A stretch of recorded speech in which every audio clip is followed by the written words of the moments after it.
এটা ছিল শ্রাবণ মাসের তৃতীয় সোমবার, আর আমরা সবাই যাচ্ছি ভোলে বাবার মাথায় জল ঢালতে। কোথায় যাচ্ছি সেটা পুরো ভিডিওটা দেখলেই তোমরা বুঝতে পেরে যাবে। শেষের দিন শুনেছি প্রচন্ড ভিড় হয়, তাই ভাবলাম আজকেই যাওয়া যাক। তাই সকাল সকাল রেডি হয়ে বেরিয়ে পড়েছি। আর দেখো স্টেশনেও চলে এসেছি আমরা। আর এত সুন্দর একটা ফুল দেখতে পেলাম। এই ফুলটার নাম কি কেউ জানো? আমি সবাইকে জিজ্ঞেস করলাম কিন্তু কেউ বলতে পারলো না।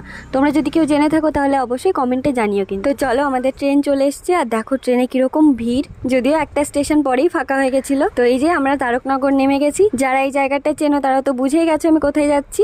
হ্যাঁ, আমি শিবনিবাস যাচ্ছি। তো চলো, এখান থেকে আমরা অটো বা টোটো কিছু একটা ধরবো, তারপর এখান থেকে সোজা চলে যাব মন্দিরে। এই রাস্তাটা দেখো কি সুন্দর, চারিদিকে শুধু সবুজ আর সবুজ, দেখেও যেন চোখের শান্তি লাগে। এই দেখো এই জায়গাটায় ঘিরে রেশম চাষ হচ্ছে। তো এই যে আমরা চলে এসেছি মন্দিরের রাস্তায়। আর এই দেখো এখানে প্রসাদ দেওয়া হচ্ছিল, যদি এখন তাকানো যাবে না, জল ঢালা হয়ে যাবে তারপরে প্রসাদ। তো এই যে সেই শিবনিবাস মন্দির। আজ তোমাদের এই মন্দির সম্পর্কে কিছু তথ্য দেব, যেগুলো আমিও রিসেন্টলি জেনেছি।